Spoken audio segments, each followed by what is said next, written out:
All right, everybody.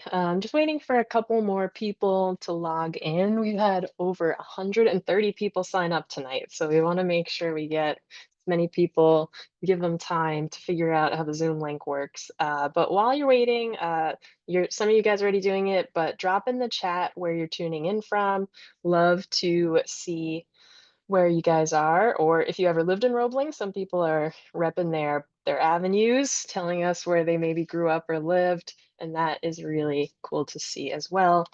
Um, and if you're bored while you wait, feel free to visit roeblingmuseum.org to check out the membership options. That's another way you can support our museum.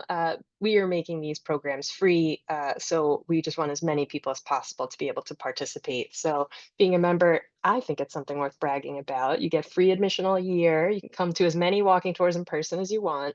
And our lowest membership level starts at just $25. I see Madison just put the link in the chat. She's on top of everything. Um, and you can also sign up for our newsletter and our e-blasts so you can learn about more events, in especially the rest of the events in this series. All right, let me just check. All right, we're close enough. We're going to get started. All right, so my name is Lynn Calamia. If you haven't met me already, I'm the executive director of Roebling Museum. I started in 2020, so this is actually 5-year anniversary for me. Very exciting. This program series that we're beginning now, it's new and it's supported in part by a grant from the Center for History in the Public Interest at Villanova University. So building on the success, and I can tell from some of the names of people who are here, building on the success of our Roebling Road Trip Zoom series. For that, we had invited engineers and historians to come in, and they would talk about Roebling historic sites around the whole country, like a little road trip. But now we decided to turn the focus back onto Roebling itself. So we're going to be super local, and we're going to share some of the new research we've been doing and stories we've been learning from the community, maybe from some of the people on this call tonight, and just more about the people who lived and worked in the town. I am laughing at your comments, everybody. If I look distracted, I'm seeing where you guys are from. So this program, the reason why we are starting with the walking tour is that over the last couple of years, I guess the last 2 years, we've been offering a walking tour every Saturday. And we've heard from some of you guys, our supporters who live outside of Roebling that maybe grew up here or lived here at one point and now moved away, that they wish that they could take the walking tour because it sounds cool, but they just aren't around physically. And then also there's some people who say that they have trouble walking, but they still want to do the walking tour. So we decided to make our first offering a virtual version of the tour. But I do want to give a disclaimer that the typical walking tour is about an hour long. Depending on the weather, we all tend to walk faster when it's 99 degrees out or when it's really, really cold out. But basically, like depending on our discussion, how many questions people have, it's definitely like a fun, casual time. It could go as long as an hour. So this is going to be a condensed version so that we can make sure we have time for questions and comments from you guys at the end. But I do want to just put it out there that there's definitely a bigger story to tell than what we can get to tonight. And there's definitely people who are commenting right now whose families I would love to talk about. So maybe we just need to do more of these walking tours to get all the great stories out as we go. And before anybody asks, sorry, I was supposed to show you more slides. So this is just me giving a tour with my trusty clipboard. Just to remind you that if you are in town or if you know people who are still in the area and you want to let them know, the tours are every Saturday at 1 p.m. And we're closed in January and February, but they will restart on March 1st. And then before anybody asks, this is being recorded tonight, and we will be posting it on our YouTube channel. So if you go to YouTube and search Roebling Museum, all of the previous programs I just mentioned, the Roebling road trips, are up on there. So you can go through our back catalog. So the way tonight is going to run, it's going to be a little different than our other Zooms, but I'm going to go through the virtual walking tour, show you some images, talk about stuff. And while I'm talking, I want you to submit comments and questions either in the chat or the Q&A function at the bottom. And then Madison, say hi. Um, um, Hi so guys. she is gonna manage the questions and collect them up. So at the end we can do a Q&A, keeping an eye on the time. Um, so still in the chat, can you guys write in and let us know if you visited the museum before? I think a lot of you maybe have, some of you haven't, but I recognize your names. Maybe you came when the museum first opened back in 2010. We definitely got some donors, supporters from, just museum basically, I can see. Great. Um, but I think there's definitely some folks here who haven't been to the museum. So I will start with a bit of a quick overview. So typically when people visit the museum to take the tour in person, they get to see our great introductory film, which is about 18 minutes long. It really goes into the history of the Roebling family and all of the details related. I'm going to do a much quicker, much more basic sketch of the situation, as you can see from this amazing slide that I created. So don't worry about reading the text of this map.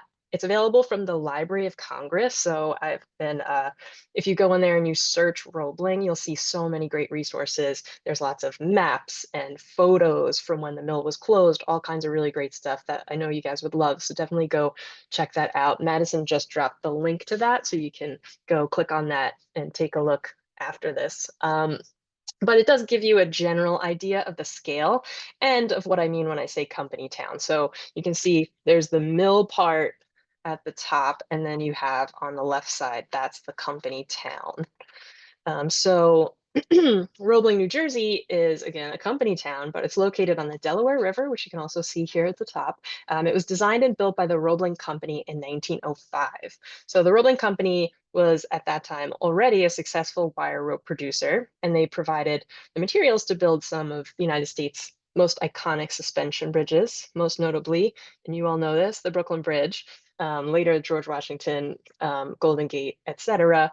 But their plant was originally in New Jersey, Trenton, New Jersey. And when they needed to expand, they purchased this land in Burlington to build steel mill and a wire rope mill.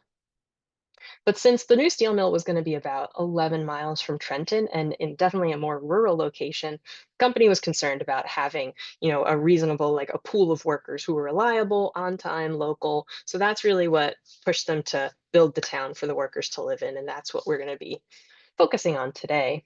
I'm gonna do some details, some facts. The company town is a historic district listed on the National Register, again, built in 1905.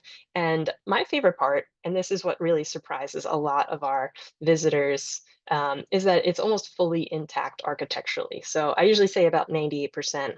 One building burned down and one was moved. So we still have it, but it's just in a different location. So here on this slide, you can see there's a man holding a wire rope loop. I love him. He's from the Roebling magazine, produced, I want to say this was from the 50s, his issue. And then we've got Tom Pearson. I'll tell you later which building burned down. It's on the tour.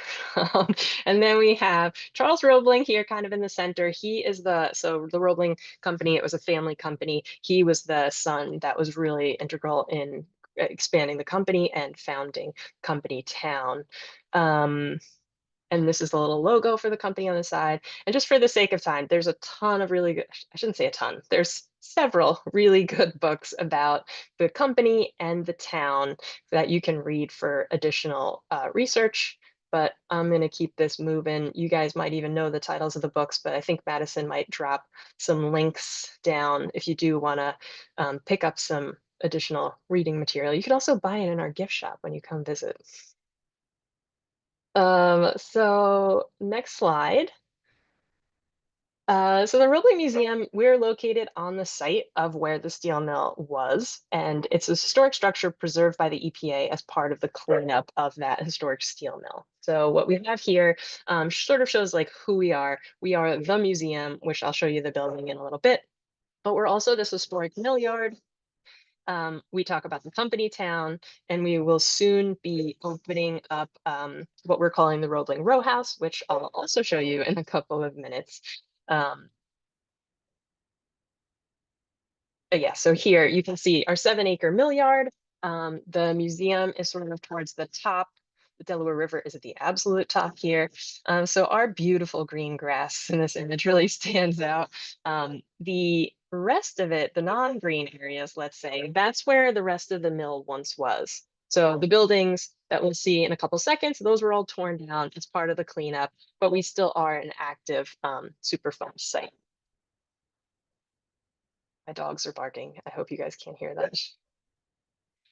Special boys. So here is a historic photo from our collection, and it's showing the mill while it was up and running. Um, you can see again, the Delaware River is at the top here. I love the smoke coming out of the every single possible smokestack. Shows how busy they were, how hard at work they were. It's a really great image that the company produced. So here, yeah, this is the museum building now. At one point, it was 3 buildings, but now they're all attached as one space. We have 7 galleries of exhibits, but at one point, the left side was basically like the HR office, so the administrative employment office. You'd go for your job interviews at one point. The use of the building changed over the years, but the blueprints that we have really marked this as the place where you'd go for your interviews. The center spot, that was sort of, we call it the main gates, where the workers would come in and out. On the right, on the right side is where the police and the watchmen had their offices, and can't really see it here, but there's an ambulance garage at the far, far right. So now all of that is tied together, and it's a great little museum. So back to this silly map for a second. I did just want to highlight this is where we're talking now. Let's just focus our attention there. So the big question is, what is a company town? So I know some of you guys have been to other company towns. Usually I start my tour by asking, what other company towns have you visited or read about? And there's definitely a lot of them around the country, even around the world. I know England had some famous company towns like Cadbury Chocolate Company, all kinds of other things. Greenbelt, Maryland, we got in the chat here. There's definitely lots and lots of different kinds. So the definition of company town really means just like town with a company in it. So there's lots of ways that this can show up. The type here that the Roeblings created, sometimes called a model village or model industrial village. So it's not just like, sometimes with like coal mines, the company will build wood shacks for the workers. They're not great. They're basically temporary. But here, it wasn't an afterthought. It was completely planned out with meticulous care and attention by the company. Another thing, just want to mention really quick, I'm trying to make sure I get all the highlights in because there's so much to tell and not a lot of time. But to live in this company town, you'd rent a house from the company, and at least one person in your household had to work at the mill. So not everybody who worked at the mill lived in town. There were definitely a lot of commuters who came from local towns, Florence or further. But yeah, so there's definitely both kinds of workers here, and that also changed over the years with like more cars. There's a difference between 1907 and 1970. But the houses themselves were sold to the workers in 1947. So we've got 1905 to 1947 when it's like a company town, and the workers are renting the homes from the company. I love this slide. So this here is a reproduction of the rules for living in a Roebling row house. And I definitely want to stress that I assume that the rules changed over time. They probably updated this, but this particular text came out. I was giving this walking tour actually one week, and a woman came out of the basement of the Working Man's Hotel, which we'll talk about later, and just said, "Look at this," and showed the whole group. And cute little things happen like that every single week when we do this tour. But it was really great to see the rules, and I'm not going to read them all, but I love that their garbage was picked up every day. That's amazing. They had composting basically. My favorite is each tenant must provide a suitable toilet paper rack to be fastened to the side of toilet room and keep same provided with toilet paper. Really interesting. And then the last bit here says each house will be inspected every month by a representative of the company, and no violations of these rules will be tolerated. So they're paying attention to what you're doing, but they're also picking up your garbage every day. So there's some good and some bad. Um, while we go through, I'm going to sort of mention some of the questions that we get a lot on the tour to try to get ahead of them. But one of the questions we get often is what would happen if so both women and men worked at the mill, but men worked more steadily, like full time, whereas women were kind of like at the mill in between kids and things like that. So a little more part time. So one of the questions we get is like, if your husband dies or gets fired, do you get kicked out of your house? And what happens if you retire? Do you get kicked out of your house? And those things, we don't necessarily have those records. We can't directly look at that in a book. But we've seen some newspaper articles that talked about some strikers getting kicked out of their houses in the earlier 19 teens. And we do know that as like part of the lease agreement, you could be kicked out of your home. But I think these questions are a little more nuanced than that. So one of my favorite stories is this woman here, Mrs. Veronica Ordog. She lived in town and she worked at the mill to support her family. And Madison, I've had her making family trees left and right. And her husband died, leaving her with 4 kids. And she lived in a row house on 3rd Avenue. But she was able to transfer basically to full time and she took over as the head of household. So that made her qualify to be the person who got the company townhouse. So it's really interesting. I have here just a little glimpse of the 1940, I want to say, yeah, this is 1940 census. And it says, Veronica Ordog, head of household. You really don't see that a lot. So as we go through, we try to flag some of those because it's true. So making steel is dangerous and people did pass away. So it's a really, really great question that we want to know more about.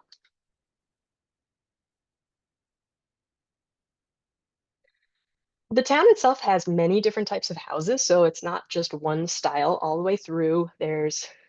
Depending on who you ask, there's between 10 or 14 different styles of housing, starting with the smallest row houses that are built closest to the steel mill, and then going all the way up to single family mansion style houses down by the river. The rents varied as well as the amenities varied, and the company assigned you to a house based on your job at the mill, your ethnic or racial background, and other factors. So this is just a tiny thing. You're not really meant to read it, but it's a braggy article. It must have been from like the press office of the Roebling company, really like announcing the success of the company town. And it describes in great detail. This is like a 4-page spread with photos and everything. It's beautiful. It explains the different sizes and really emphasize the substantial manner in which they are built. But here it mentions the type 1 house. So the type 1, oh look, a Roebling row house. This is the type 1 house. And this particular home is right across from our museum. And it represents, again, the most basic style in town. It really did have a lot to offer recent immigrants and Black workers who were generally speaking at the lowest paying rung at the steel mill. So this house here, it has 2 bedrooms built in 1905. But in 1905, it was built with running water and a flush toilet, which that's a lot to offer. That's a huge deal. And you could tell that that would be a really big draw for people to come to that. Like in Trenton and other places, they definitely houses weren't coming standard with those amenities. So you can see here that the porch is enclosed. This was like 2 months ago. No, maybe it was before. It was in the fall, I want to say, that I took this picture with my cell phone. So you can see that the porch is enclosed now, but I'm going to show you the next slide. So this here, you'll see it has the open porch. This is a postcard produced by the company. They sold it down at the pharmacy for sure. We'll talk about that later. But um, I personally, my heart is with the row houses, and I think this house is extra special because we purchased it in 2020. Not me and my family, the museum, and we are turning it into a museum. So our next virtual program, which we hope you guys will tune in for, it's going to be a tour of the house. So we'll show photos and we'll go much, much deeper into our research. We've met with descendants of the families who lived in this particular home. And all kinds of other stories. Speaking of someone who lived in this home, who's this guy?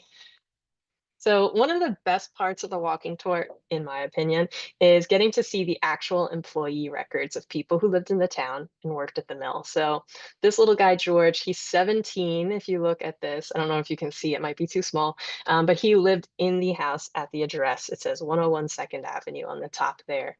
Um, and he's the only work record that we found for that particular address. So really, really special. Um, but I have my own copy here. And I usually read on the back, it lists where the people worked at the mill and the reasons why they were fired. So I'm going to do a couple for him. The first reason he was fired is he's a striker, do not rehire. The second reason, work too dirty, do not rehire. Third reason, insubordination, the boy is no good, rehire, okay. One of my absolute favorites is could not get to work on time, always late for work. And what are we realizing? That this house has the absolute shortest commute. It is directly across from the main gate to the mill. So lots to learn there. My favorite, like if you look at the front here, it says relatives in company employ. So his dad is working at the mill. Maybe his dad's getting him out of trouble. We may never ever know. He actually doesn't show up on the census, so he's like a bonus family. Um, if you're related to him, please email me. But you're going to see a couple more of these employee records as we go. They are an absolute priceless resource. They were donated to us just in 2021 by a guy in town. Well, I would say Lou Borby is more than just a guy in town. He actually saved all 15,000 of these cards in his garage for 40 years.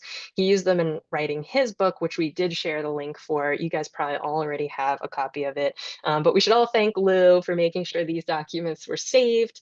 But he also has many other records and artifacts that have made it all the way to life. So really, really special. It's uncommon to have this level of documentation. So we got a huge grant to digitize them. So we hope in the next year or so that we're going to have a thing on our website where you can search like your family's last name, stuff like that, to see if we have your family's records. I think that would be great. It's big for genealogy. Speaking of other records I love, I'm like a real big eBay guy, and I found this set of envelopes. This is just one example. On eBay, they were saved by a stamp collector. So the letters were thrown away, thanks a lot, but this is still really cute and interesting to look at. You can still learn just from looking at the envelope. So this was sent from Romania. I can't really zoom in, but the stamps say Romania on them. Some I don't know what these words say. We got to find someone who speaks Romanian to come to the museum. I think it might be a town. Um, but I think this was sent in 1952, but you can see the address is 139 3rd Ave. And we know the family that it was sent to. We actually have the worker records for them. So it just makes it more real. You can really think deeply about these people and their lives. All right, so that was our quick glimpse at row houses, but we're going to keep walking down the street. And this building, if any of you want to drop in the chat, what do you think it was originally? The big white thing in the front that has been added, so take that off in your mind and picture it brick instead of being painted. It would have originally been brick like all the other buildings.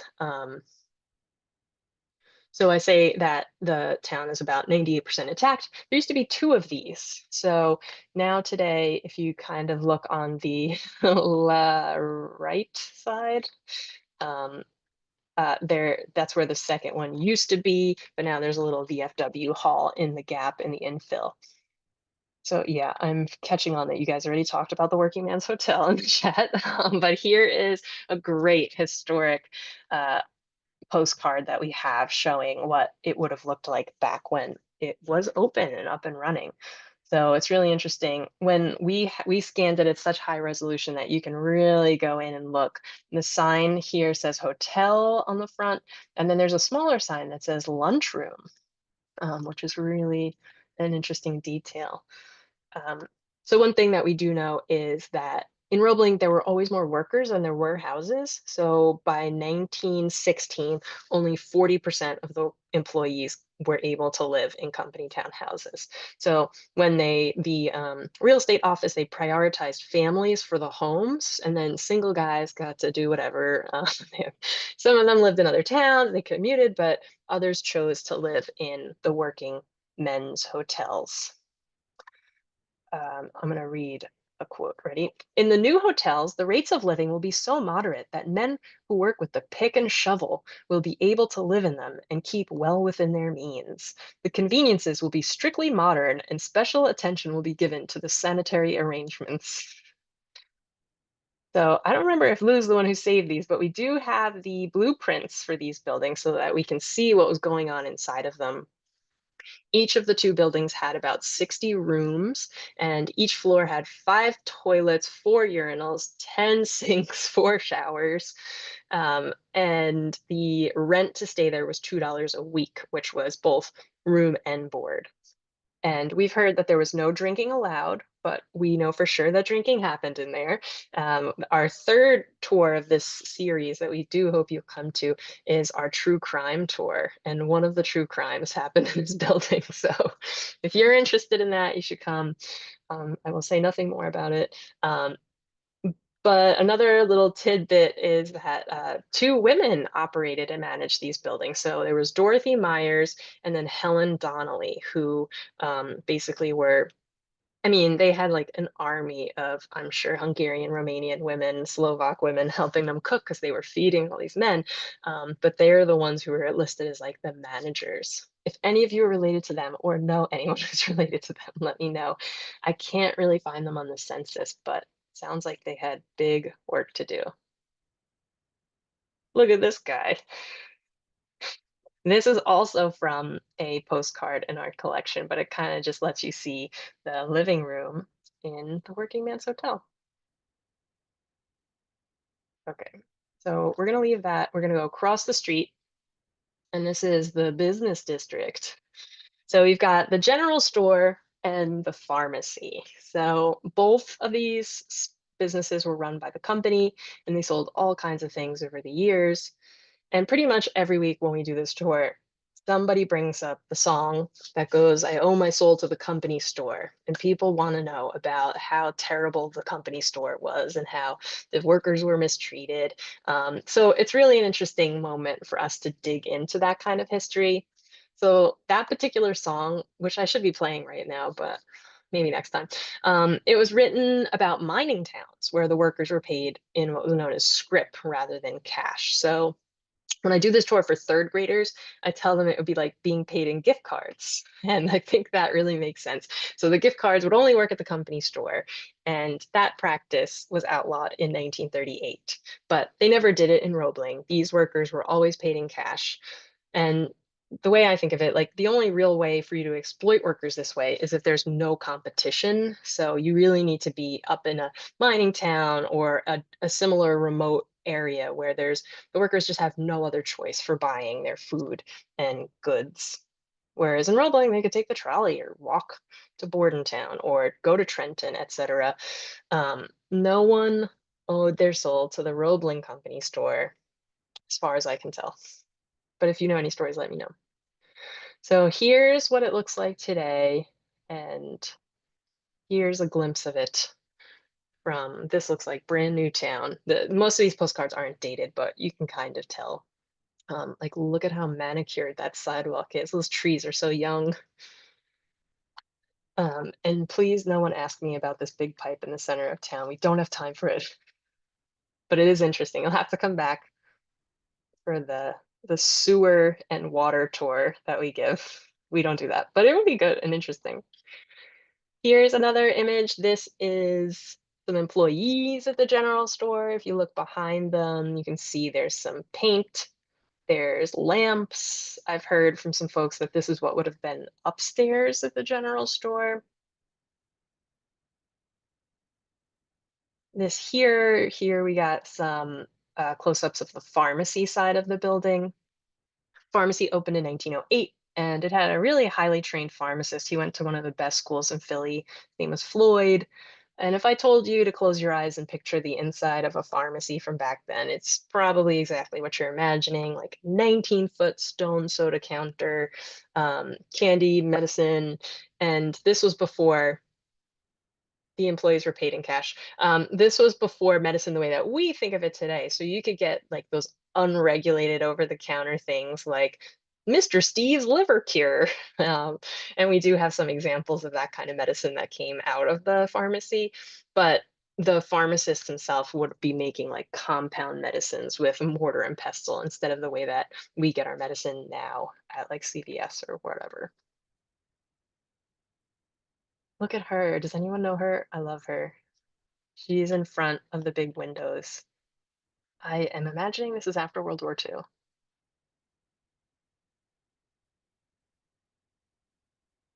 All right, so if we turn around, we're on Fifth Avenue, kind of heading down towards the river.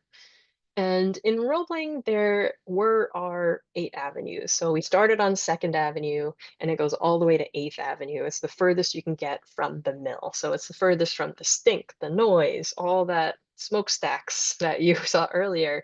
And that meant that the rent is higher, people have higher level jobs, and it's definitely like a more desirable place to live for a couple different reasons. But Fifth Avenue is basically the center of town. And generally speaking, above Fifth Avenue is where the non-immigrant workers were placed. And I say generally because things changed over time. But one oral history that the museum did with a gentleman named Paul Varga, he recounts that his mother told him to never cross over the grassy area of Fifth Avenue because the people beyond that spoke English. They were English speaking, and he was not supposed to mingle with them. And anyone who knew Paul Varga knows that he did mingle and he married a woman from 8th Avenue or 7th Avenue. That again is a story for a different tour that we do. But in general, who lived on Fifth Avenue? This guy that you're seeing here, his name is Thomas Callery. He's lived in a two-family house right next to the current post office. It wasn't the post office then. So Mr. Callery, he started working for the company in 1899 as an office boy, great title, down in Trenton. So he worked his way all the way up to the head of the Roebling Employment Office, which is like the equivalent of the head of HR today. So he even became the justice of the peace for the town. And in a lot of the newspaper articles, he's known as Squire Callery. That's the title you get if you're the justice of the peace. He worked for the company until the day he died. Wow. This is his actual badge. If you look at the bottom, it says TAC. Those are his initials. It's really amazing. His descendants donated this. Great to have. So this is what his house on Fifth Avenue looked like. It's still a two-family, but uh, what else was I going to say? Oh, but it's still a two-family house. But the people who live, like his neighbors, so you got like super white collar Thomas Callery. I kind of think that he maybe wanted to live there. I think he was like of a station and he could kind of pick where he was going to live, especially towards the end. But I think like living in the center of town made sense for a guy who was doing the work that he was.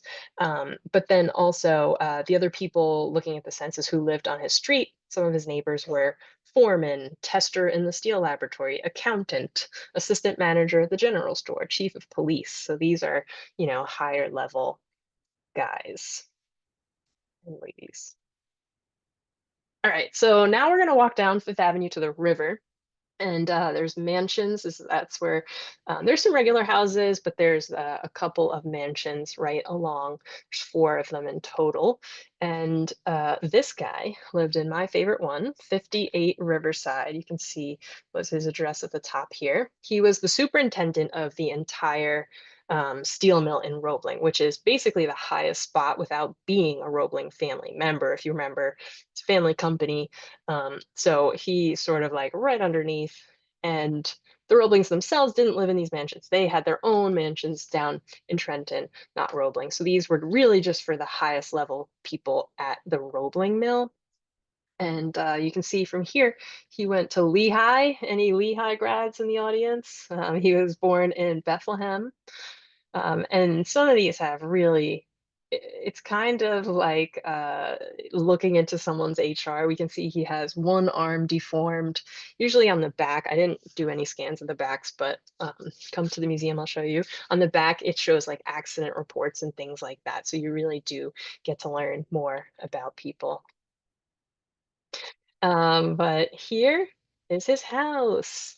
Really nice. Look at that. So I took the screenshot specifically at this angle so that you can see how close he would have been to the river. It's Delaware River again.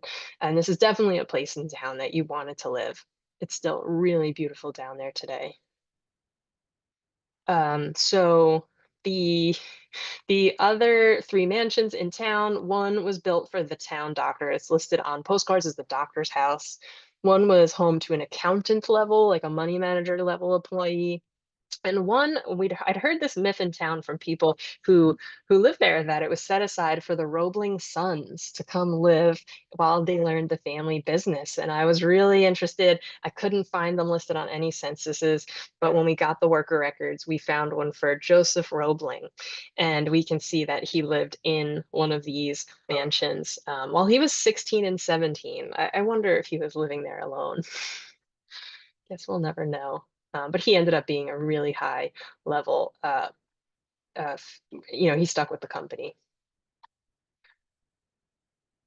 So that leads us to one of the biggest buildings along the river. And here's an image of me leading a very successful walking tour. I think someone on this call may have taken this photo, um, but this is about probably last year. I think the inn itself, I refer to it as the inn, but it definitely went by different names over the years. If any of you, I want to say what did people call it? They're all escaping me right now. But sometimes they would call it after the guy who was running it. So the proprietor, they'd call it whatever his name was. But on all the postcards, they called it the inn. And it was one of the first buildings they built, and it housed the workers who were building the mill and the town. So the inn itself was more than a hotel. It was also a company operated bar. And we do have a worker record for a guy who worked there. So people of color were able to live in the company town housing in Roebling, which is really, really rare. We've all heard, of segregation before, but it was common for company towns to keep certain types of people out. Remind me to talk about the Italians. I can't believe I forgot to talk about the Italians earlier. So this guy here, James Mortimer, you can see at the top here, his address that I highlighted was Roebling Inn. So he was living right by the river. And what we've learned about him is that his job at the inn was to set up a horse and a carriage and put a keg on the back of the carriage and deliver beer up and down the alleyways to the houses.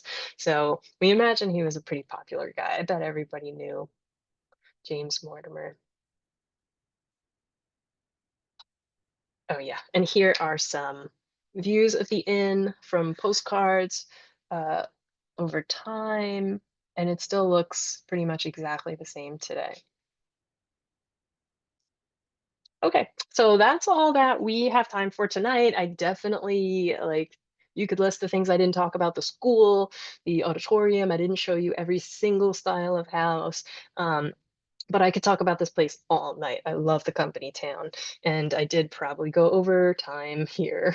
Uh, um, so maybe that stuff can come out in the Q&A. So Madison, if you, oh wait, before you start talking, this slide here is showing when our next tour is going to be. That's April 9th at 6:30. You will register again, Diana, for that, and we'll be sending out an e-blast. So if you signed up for this one, you're going to get the next e-blast to let you know. But the link is up on our website if you do want to just go over there and um, pop your information in now, and then it'll just remind you. I'm trying to turn off my PowerPoint here so we can talk. Nope, that's not it. No, that's not it. There we go. All right, what kind of questions? All right, awesome. So our first question was, what about the Italians? So if you want to talk about the Italian experience in Roebling. So my last name is Calamia, and I am here to tell the story of my people. It's really, I think you've probably all heard that like Italian and Irish folks, they definitely received some kind of, discrimination, certainly back then. And it was also true in Roebling. The Italians were specifically sort of like in newspaper articles, like the company said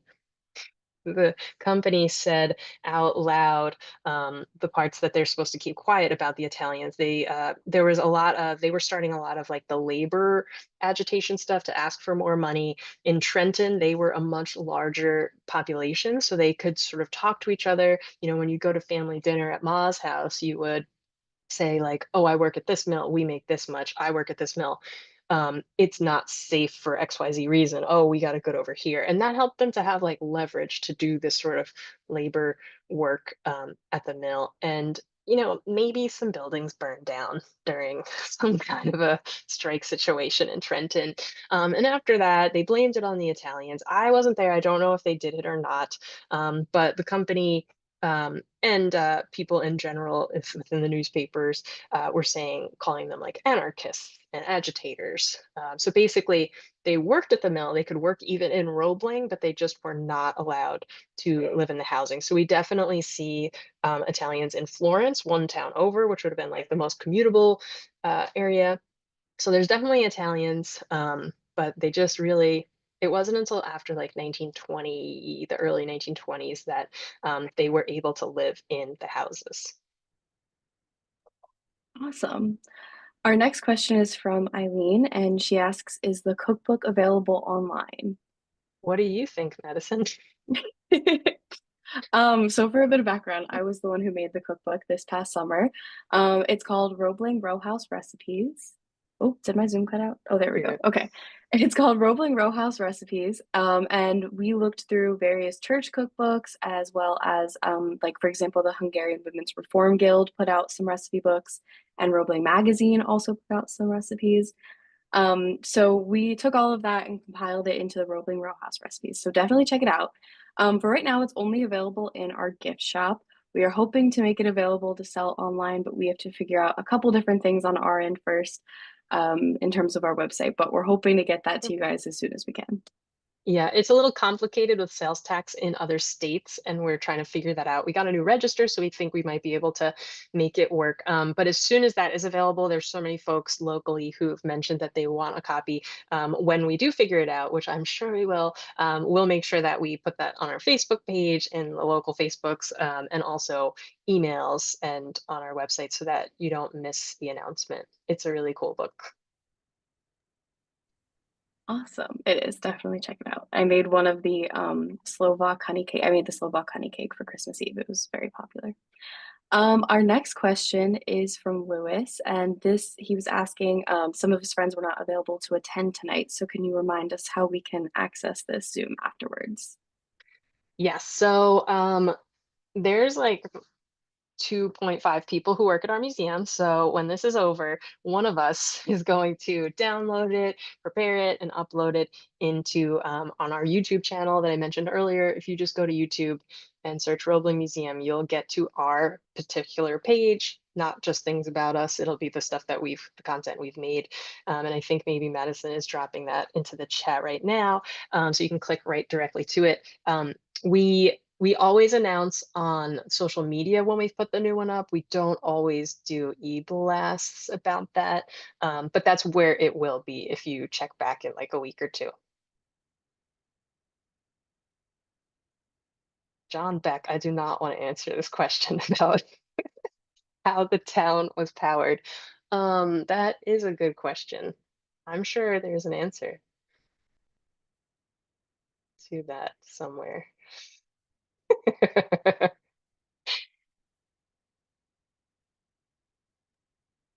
Our next question is from Martha, and she says, why did the company spell out so many rules about cleanliness and trash in the toilet? Kind of personal stuff. Did they think immigrants were not clean? Well, it would appear that way.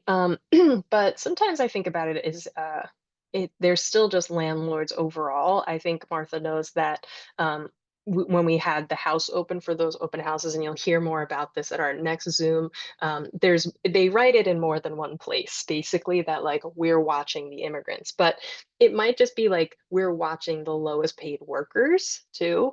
Um, and I think so. One of the stories, the reason that we do our garden tour, part of the story of that is because the company, some of the people were complaining about the backyards of these like immigrant row house families. So the company did like as a way to get people excited about having clean backyards was to do like this garden contest every year where you would plant all these flowers and they would come and um, prizes, etc. So I think it was an issue. I know for sure reading in Lou Borby's book about Roebling, there were definitely complaints.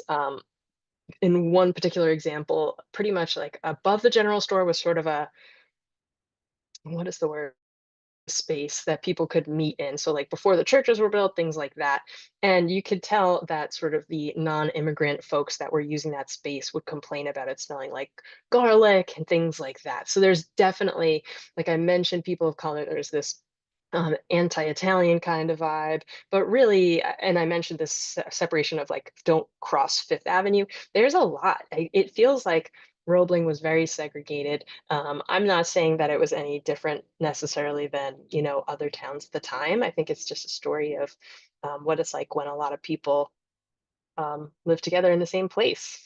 I wonder if it was easier at work, like, because you really have to trust each other to do work that's that dangerous every day.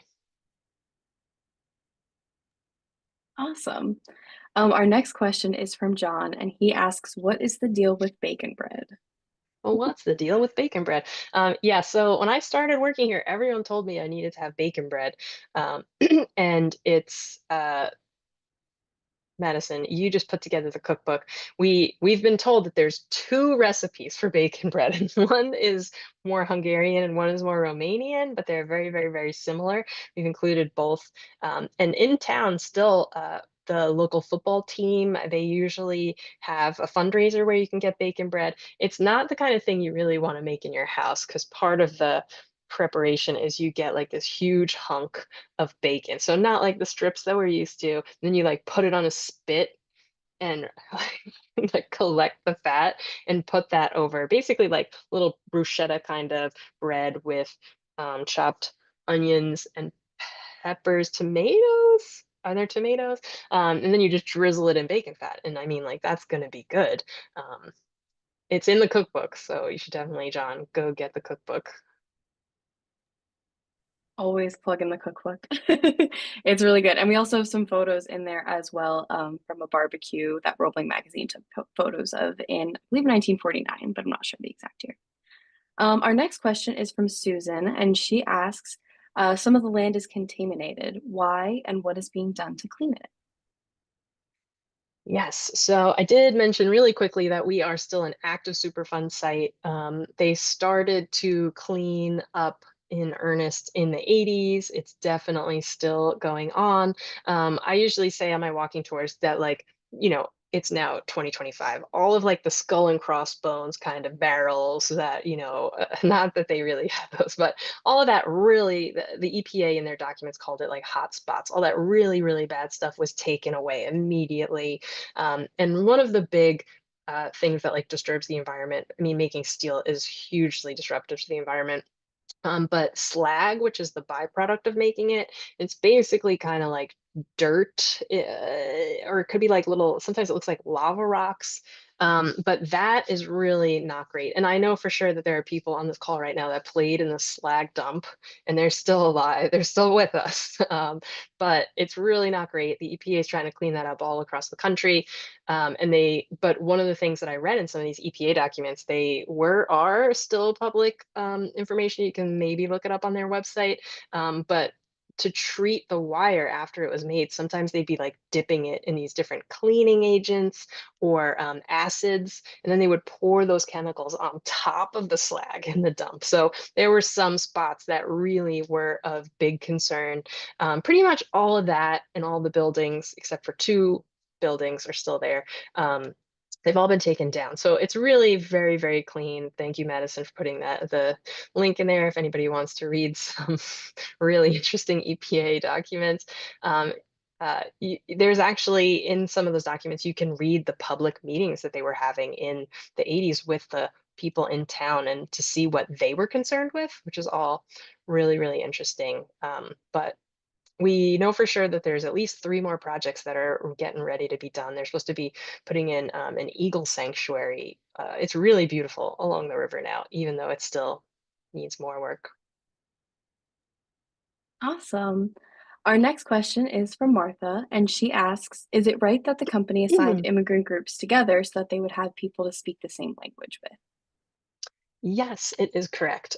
So normally on the walking tour, I'm pointing this out as we go, and you can see it on the census. It's very, very clear that like Second Avenue is basically wall-to-wall Hungarians. I mean, like the 1910 census says like Austro or Austrians, but it's really the Austro-Hungarian Empire. And then the words we're using change, but the people are kind of divvied up. And then Third Avenue is like Romanian. The Swedes are up at like sixth and seventh, people of color over on Amboy. And then there's like a sprinkling of Slovak folks. I haven't figured out exactly where the Slovak folks are going, but they are in some of the row houses. There's Polish people, there's Russian folks, there's Ukrainians, lots of Europeans. But I think the Hungarians and Romanians were like the largest groups, and you can see them very, very clearly right on the census for sure. And I think like it easier if like let's say so like the worker records that we have, most of them start in 1919. So like let's say the company is opening, the houses are available in 1905, you show up in 1919 just fresh off the boat. Wouldn't you love to live next door to somebody who kind of already knew the ropes and maybe spoke English a little better and could kind of help you get, your feet under you? I think that could possibly be helpful. Absolutely. And with how tight those backyards were in the row houses, especially, it was, you could chat over the fence with your neighbors, you were hanging up your laundry and things like that. Our next question is from Harry, and it is, were there schools for the children funded by the company? So that's complicated. So I've been looking into it, and there is a school in Roebling. It's still the school. I think it goes up to third grade. All of those little kids, it's walking distance. They all came over to the museum for some field trips. But my understanding from newspaper articles is that so initially the school wasn't built in 1905. It's built in 1915, I think 1915-ish. But it was almost like they were waiting for there to be critical mass of kids because, all these folks that are just immigrated here, they didn't really come over with kids in most cases. So they started in one of the little row houses, the one with like the best heater, and that's on Third Avenue on the corner, if any of you are familiar with Hornberger Avenue. And then they started to meet at the Working Man's Hotel in one of the larger spaces. And then they eventually had the school. So I imagine that the company was employing those teachers before it moved into the school building. But when you start to look into the newspaper articles, it says that the company was like, we're not going to pay for all of this. And so it seems like there was some sort of an agreement with Florence Township. And newspapers don't always tell you the entire story. We don't necessarily have like the checks received from the company to like prove it. But it does seem like it was a cooperative agreement, and sure the company was paying taxes in some capacity as well. But that is a really good question. Absolutely. Our next question is from Greg, and it is, when workers were promoted within the company, did they move houses as well? Very complicated. So I have heard this. I've heard that, you could climb the ladder and like if you like became a foreman, you would live in the houses with the foreman. Like it seems like, you would get a bigger house when you got a bigger paycheck, you could afford the bigger rent. But it does kind of feel like the Hungarians and Romanians stayed in row houses. So we've been looking at the censuses, and really, it might just be one of those things though, where if you settled there with your family, you might not want to move to another spot if you do. move up in your position at the mill. The other thing is though, the census in a lot of cases will just say laborer or like wire works. It won't get specific about the people and their role. So since we've just gotten these worker records, it might be really interesting to look at that and to see if like someone we know for sure lived on Third Avenue in whatever house, to see as they progressed in their career, like would they have moved? I've also heard though that because of like overcrowding worries, and this goes to Martha's question too about sort of like the rules of the house, the more kids you have, you would like only 6 people could live in, I think it's 6 adults or something in a row house. So if you had more kids, would then you get a bigger house. So I think it's not necessarily like mobility, but yeah, it's really complicated. One of our board members lives in a house on 6th Avenue. And she is not here tonight, but if she was, she would say, a Hungarian lived in my house. So there's always also exceptions. Um, so yeah, it's definitely something we're looking into more, and I definitely want to know more about that. Awesome. So our next question slash point comes through some discussion in the chat.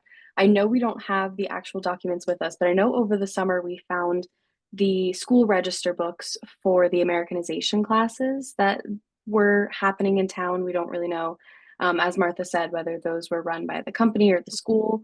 But if you could, without them in front of you, provide any more clarification on those. Yeah, we had printed a bunch of those. Another wonderful museum founder, George Langle, saw those in the dumpster at the school because they were considered inactive records, but he got all of the um, attendance books for the classes. So basically, through I think the earliest was in the early 1920s through like the 70s. So you're probably all in them if you lived in Roebling at any time. That would be really interesting to digitize someday. But when we were doing these open house events, I'll talk more about this at our next program. When you go through these, I picked the first box, opened it up because I knew I wanted to do one of these school books, and it was 1924, and we had the Americanization class for sure.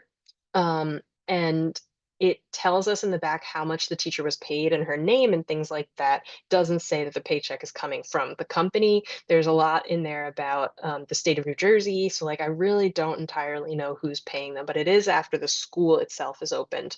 We know too that the company produced a magazine for the workers, and in the one I'm thinking of here is the Blue Center, which is an earlier version of the company magazine, and they would publish the questions for citizenship with the answers so that the employees were reading that and learning. And I know for sure that the there and Sally saying in the chat some stuff about like the church related organizations that sometimes in some cases were really big social moments, and in some cases provided like health insurance and that kind of structure, but they also helped people, especially the Hungarians, go through the process and do Americanization. So more on that next time. You guys will have to tune back in April. Yes. We have another question from John, and it is, were the baseball teams that played at the baseball field at the end of Main Street part of a professional league? John, stop asking such hard questions. I know why you care about that because you live over there. What I do know about the baseball teams is, and this is true in Trenton, and we had a guy come to the museum a couple of years back who had big framed photos of his family. So it was like his uncle who played for Roebling, and then he got a job with the prison guards, and it's almost like they picked him because he could play baseball. Like he just switched right over to the prison guards team. So we have that framed photo. So these industrial leagues were really, really common, even in like Bethlehem and in other areas. So I don't believe they were professional. We do have some worker records that say like left to play ball. And it's like, who leaves a steel mill to go play ball unless it's like more than, I didn't Google the guy, but we have time for that. And we definitely saw some that were like previous job was boxer. So I think there's definitely some people. I mean, steel work, you need some muscles, you need some skills. So I think there could be some crossover. Okay, it says here the Blue Centers football was semi-pro. So yeah, yeah, yeah. Okay, the Blue Centers was also a football team. I've heard some stories about how they played up against like the precursor to the Eagles. to stay on theme. It's about to be Friday. I live in Philly. It's going to be the parade. It's going to be a wild, wild week in the city. But yeah, I can't remember the name of that team, the one that came before the Eagles. The Frankfurt Yellow Jackets, I believe. Sure. Sounds good. Glad you know that.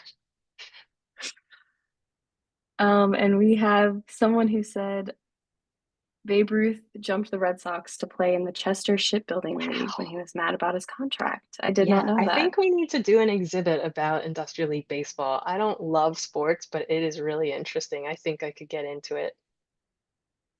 So if we have any If any of you ever industrial played, baseball, yeah, let us know. We will accept that. come visit this spring. We'd love to hear from you. John Oh, says but it he's seems going to like try out. yeah, John wants us to start an Industrial League baseball team. That might be more tricky. All right, awesome. So that looks like all of the Oh yeah, questions that we had. 7:31. We did it. This was really great. I was a little worried that we wouldn't have sort of the back and forth and conversation with doing this virtually, but I think we did. I think this was really good. You guys had a lot to share. And feel free to send me an email if there's anything that you guys want to talk about in addition, or you had any questions based on what we were talking about. Love to hear from you. Is that all we're supposed to say at the end? Yeah. So again, thanks for coming, and you'll get an email about the next 3 in this series. We hope to see you guys then. Have a good night.